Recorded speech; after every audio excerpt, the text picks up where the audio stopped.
ቶኪቻው በህግ ሊጠየቅ ይችላል። እንዴት ቆያችሁ? ጠበቃ ሰብለ አሰፋ ነኝ። ቶኪቻው ወይም በኦፊሻል ስሙ ዮሐንስ በቀለ የሚባለው ሙዚቀኛ የሲዳማ ክልል አስተዳደርን አስመልክቶ የሰጠው አስተያየት አነጋጋሪ ከሆኑ ነገሮች አንዱ ነው። ይህንን አስመልክቶ ህጉ ምን ይላል የሚለውን ከህገ መንግስቱ ከወንጀል ህጉ እንዲሁም ደግሞ ፖለቲካ ፓርቲዎችን ከሚመለከተው አዋጅ አንጻር ማየት ይቻላል። የመጀመሪያው በህገ መንግስታችን መሰረታዊ ናቸው ተብለው ከተቀመጡ መርሆች አንዱ በአንቀጽ 13 የተመለከተው የመንግስት ግልጽነትና ተጠያቂነት ነው። ስለሆነም ማንኛውም የመንግስት አካል አሰራሩ ግልጽ ሊሆንና ዜጎች ያንን አሰራር እየተከታተሉ አስተያየት መስጠት ብቻ አይደለም፣ አስቀድሞ እንዲመረጥ የሰጡትን ድምፅ ሊያነሱና ከስልጣኑ እንዲወገድ የማድረግ መብት እንዳላቸው በግልጽ ተመልክቷል።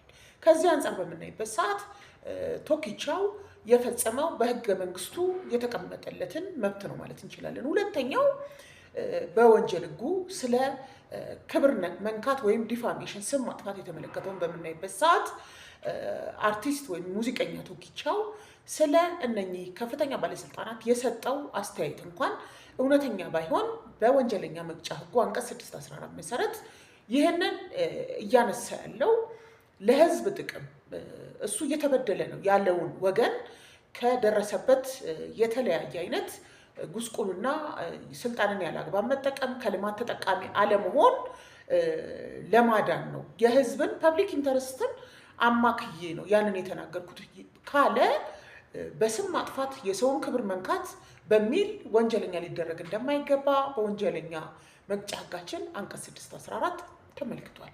ስለሆነም በወንጀል ሊጠየቅ የሚችልበት አግባብ የለም። ሶስተኛው እንግዲህ የፖለቲካ ፓርቲዎችን ምዝገባና ፍቃድ አሰጣጥ የተመለከተ አዋጅ ቁጥር 1162ን በምናይበት ሰዓት በተለይም በአንቀጽ 138 አንድ ፖለቲካ ፓርቲ በማንኛውም አግባብ ዜጎች አሰራራቸውን በተመለከተ አስተያየት የመስጠት አመለካከታቸውን የመግለጽ የመንግስት አሰራርን የመተቸትና ተገቢውን የሆነ ቅሬታ የማሰማት መብት እንዳላቸው ሊያውቁና ለዚህ ተፈጻሚነት ሊሰሩ እንደሚገባ በግልጽ ያመለክታል። ከዚህ አንጻር የሲዳማ ክልል አስተዳደር ብልጽግና ፓርቲ ይህንን በቶኪቻውም ሆነ በሌሎች ዜጎች የሚነሳውን ቅሬታ ተከትሎ ማድረግ ያለበት ከዜጎች ከመመላለስ ሳይሆን እየተነሳበት ያለውን ቅሬታ መርምሮ እርምት እርምጃ መውሰድ ተፈጠሩ የተባሉትን በደሎች መካስ ይሆናል ማለት ነው። ስለሆነም ተጠያቂ የሚያደርገው ምንም አይነት የህግ አግባብ የለም። መሰል ጠቃሚ መረጃዎች እንድታገኙ ቲክቶክ አካውንቴን ፎሎ፣ ላይክ፣ ሼር አድርጎ አመሰግናለሁ።